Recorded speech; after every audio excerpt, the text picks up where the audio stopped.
నమస్కారం గురుగారు. నమస్కారం అమ్మా. గురుగారు, మనకి డిసెంబర్ మాసం మొదలైపోయింది. అవును. ఈ నెలలో మన డిసెంబర్ నెలలోని ఏ ఏ పండగలు, అలానే ఏ ఏ మాసాలు ఉన్నాయంటారు? అలానే వాటి విశిష్టత తెలుసుకోవాలనుకుంటున్నాం. చాలా చక్కని ప్రశ్న భార్గవి. శుక్లాంబరద్రం విష్ణుం శశివర్ణం చతుర్భుజం ప్రసన్నవదనం ధ్యాయే సర్వ విఘ్నోపశాంతయే అగజానన పద్మార్కం గజానన మహర్నిశం అనేకదంత్వం భక్తానాం ఏకదంతముపాస్మహే.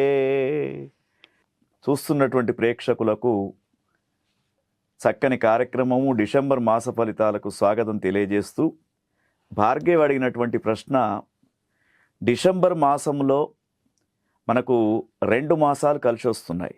ఒకటి ఏమిటంటే, తెలుగు మాసాలలో మాసాన మార్గశీర్షోహం అని చెప్పేసి 19 రోజులు మార్గశీర్ష మాసం, తర్వాత ఒక 11 రోజులు ఏదైతే ఉందో మనకు పౌష్యమాసం, పుష్యమాసం. ఈ 2 కూడా కలిసి వస్తున్నటువంటి మాసం ఆంగ్ల మాసం డిసెంబర్. అయితే ఈ యొక్క డిసెంబర్ మాసంలో మనకు అంటే మాఘమాసంలో వస్తున్నటువంటి పండుగలు చూసినప్పుడు భార్గవి, ఇదే మాసంలో 17వ తేదీ నుంచి ధనుర్మాసం అని చెప్పేసి వస్తూ ఉంది. ఉదయాన్నే 5 గంటలకే లేచి చల్లటి నీళ్లను స్నానం చేసి అలనాడు గోదాదేవి రంగనాథ స్వామికి పూలమాల కైంకర్యం చేసి రంగనాథ స్వామిలోనే లీనమైపోయినటువంటి తిరుప్పావై అని చెప్పేసి 30 పాశురాలను గోపికలంతా కూడా పాడుతూ, ప్రతిరోజు ఈ గోదాదేవి యొక్క తండ్రి పేరు విష్ణుచిత్తుడు. అతడు ప్రతిరోజు దండలు అల్లుతూ రంగనాథ స్వామికి వేసేవాడు శ్రీరంగ క్షేత్రంలో. అయితే ప్రతిరోజు ఆ దండను ఈ గోదాదేవి అయితే ఉన్నదో ఆమెకే కోదే అని పేరు. ఈ గోదాదేవి ఏం చేసేది, తండ్రికి తెలియకుండా తన యొక్క మెడలో ధరించుకొని అద్దంలో చూసుకున్న తర్వాత మురిసిపోయేది. అంటే ఆమె చిన్నప్పటి నుండే రంగనాథ స్వామికి తన యొక్క జీవితాన్ని అంకితం చేసింది. ఆ పాపం తండ్రికి తెలియదు. రోజు తీసుకెళ్ళి ధరించినటువంటి దండనే ఆ రంగనాథ స్వామికి వేసేవాడు. ఒకరోజు ధరింపజేసేటప్పుడు స్వామికి ఒక కేశం వస్తుంది, వెంట్రిక. ఈ వెంట్రిక ఎక్కడిదని చెప్పేసి ఇంటికి వచ్చాడు. అప్పుడు గోదాదేవి చెప్తూ ఉంటుంది. అట్లా భక్తి పారవశ్యంతో ఆమె చుట్టూ ప్రతిరోజు 30 మంది గోపికలు రోజుకొక్క పాశురం చొప్పున వైష్ణవ సంప్రదాయంలో ఈ పండుగ చాలా జరుపుతారు. అది ఆ 30 పాశురాలలో ఎవరైతే పారాయణం చేస్తారో వాళ్లకు కూడా గ్రహస్థితి బాగా అవుతుంది. ఇది 2వ పండుగ. తర్వాత 3వదమ్మ, ఇదే మనకు డిసెంబర్ మాసంలో 30వ తేదీన పశ్యన్నిముష మాత్రేణ కోటి యజ్ఞం ఫలం లభేతు. ఉత్తర ద్వారం గుండా శ్రీరంగము, తిరుమల వైష్ణవ క్షేత్రాలు ఎక్కడెక్కడైతే ఉన్నాయో అక్కడ ఉత్తర ద్వారం గుండా స్వామి దర్శనం చేసుకోవాలి. ఉదయాత్ పూర్వమే 3 కోట్ల మంది 33 కోట్ల మంది దేవతలు వచ్చి ఉత్తర ద్వారం గుండా దైవ దర్శనం చేసుకునే రోజే 3 కోట్ల దేవతల యొక్క దర్శనం, 3 ఏకాదశి అని చెప్పేసి ఇదొక పర్వం. అయితే ఈ రోజు నాడు దర్శనం చేసుకుంటే ఇప్పుడు ఏవైతే మనకు శని భగవానుడు కానీ, గురుగ్రహం కానీ, రాహుకేతువులు కానీ ఏవైతే అనుకూలంగా లేవో అవన్నిటికి కూడా స్వామి యొక్క మనకు ఆశీర్వచనం అందించబడుతూ ఉంటుంది ఆ రోజు. కాబట్టి ఈ 3 పండుగలు మనకు డిసెంబర్ మాసములో చాలా ముఖ్యమైనటువంటి పండుగలు. మన ప్రేక్షకులంతా కూడా, చూసే వాళ్ళందరికీ కూడా వీటిని తప్పకుండా పాటించండి. గ్రహ లోపాలు ఏవైనా ఉన్నా కూడా కలియుగంలో నామ సంకీర్తనం, దైవ దర్శనం, నదీ స్నానం, ఈ 3 చేస్తే గ్రహదోషాలు కూడా దూరం అయిపోతూ ఉంటాయి.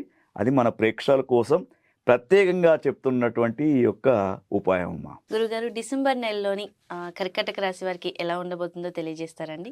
చాలా మంచి ప్రశ్న అమ్మా. ఎందుకంటే విశ్వావసునామ సంవత్సరంలో ఆంగ్ల మాసంలో చివరి నెల డిసెంబర్ మాసం. అవును.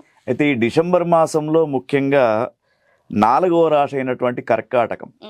ఈ కర్కాటక రాశి వారికి సూర్యుడు ఏదైతే ఉందో వీరికి 5, 6 స్థానాలు.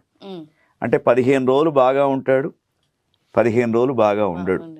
కాబట్టి వీరికి ఒక 15 రోజుల వరకు కొంతవరకు అనారోగ్య సమస్యలు రాకుండా చూసుకోవాలి. ముఖ్యంగా బోన్స్కు సంబంధించినటువంటివి అంటే ఈ కాళ్ళకు సంబంధించినవి కావచ్చు, వీటికి సంబంధించిన శిరోవేదన ఇంకా ఇటువంటివి వచ్చే అవకాశాలు, సూర్యుడు అనుకూలంగా లేని సమయం అంటే 15 రోజులమ్మ. అందుకే వీళ్ళు సూర్య స్తోత్రాలు చేసుకోవడం శ్రేయస్కరం. తర్వాత వీరికి కుజుడు 5వ స్థానంలో ఉన్నాడు. కుజగ్రహం కూడా అనుకూలంగా లేడు. కాబట్టి కుజగ్రహం అనుకూలంగా లేనప్పుడు రుణాల ఒత్తిడి, తర్వాత అనవసరమైనటువంటి మానసిక టెన్షన్స్ అంటాం మనం, అటువంటివి వచ్చే అవకాశాలు ఉన్నాయి. ముఖ్యంగా రాజకీయాలలో ఉన్నటువంటి రాజకీయ నాయకులకు, వ్యాపారస్తులకు కొంత డిసెంబర్ మాసం అలజడిగానే ఉండే అవకాశం ఉంది.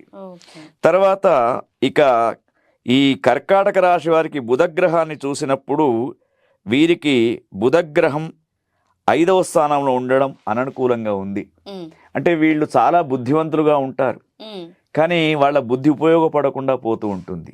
ఈ నెలలో కొన్ని సమస్యలు ఎదురవుతాయి. తర్వాత వీరికి గురుగ్రహం కూడా అనుకూలంగా లేడమ్మా. 12వ స్థానంలో గురువు ఉన్నాడు. కాబట్టి గురుగ్రహం అనుకూలంగా లేనప్పుడు కొత్త వ్యాపారాలు పెట్టడం కానివ్వండి, విదేశీయాలకు వెళ్ళడం కానీ, యువతీ యువకులు తొందరపడి డబ్బులు ఖర్చు పెట్టుకొని విదేశాలకు వెళ్ళి చదువుతామనే ఉద్దేశాన్ని కొద్ది రోజులు వాయిదా వేసుకోవడం మంచిది.